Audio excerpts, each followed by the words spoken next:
Millions of federal workers and their families have directly benefited from Dr. Coleman Adebayo's courage, sacrifice, and the protection of the No Fear law. Dr. Coleman Adebayo, it is our honor to induct you into the Maryland Women's Hall of Fame. Would you like to say a few words?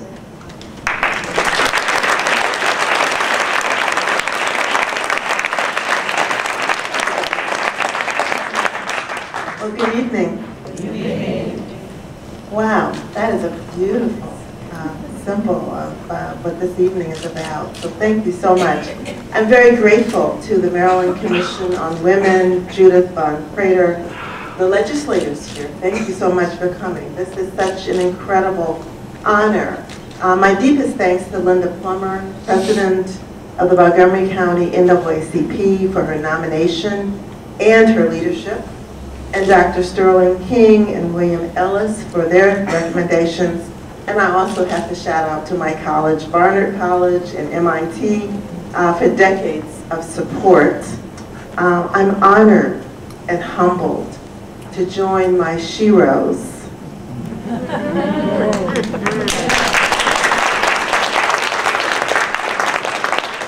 Women such as Harriet Tubman, Rachel Carson, Billie Holiday in the Maryland Women's Hall of Fame, who taught me and still teach us all so much today about staying in our resistance.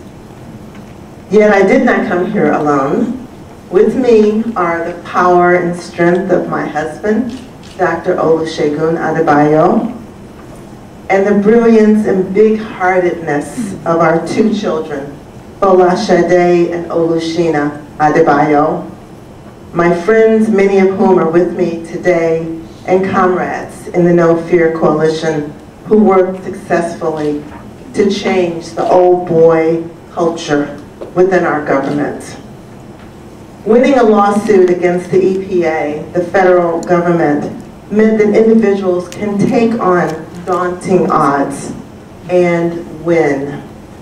As a result, I was honored to provide leadership for the passage of the first civil rights and whistleblower law of the 21st century, the No Fear Act.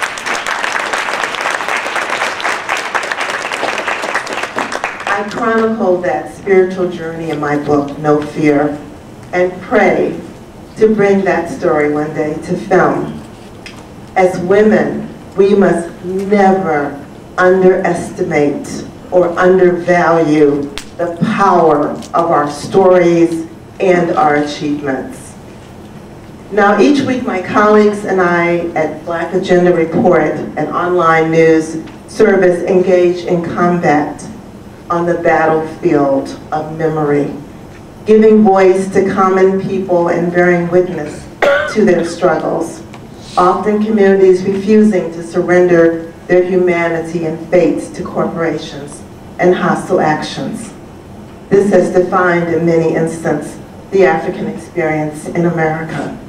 We cover stories across boundaries and support the assertion that Black lives matter, to all the way to the rights of South African vanadium mine workers. And that brings me to a matter very close to my heart, my church family in Bethesda, Maryland, namely the Macedonia Baptist Church. The church was my spiritual retreat while battling the EPA. It is my bastion now in the battlefield of memory to preserve and protect from developers the 1868 Bethesda African Cemetery, for whose souls Harriet Tubman risked everything, whose earth Rachel Carson sanctified, and where Billie stands in her resistance.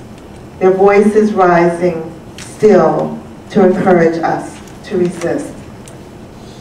These struggles by ordinary citizens have rewritten history time and time again.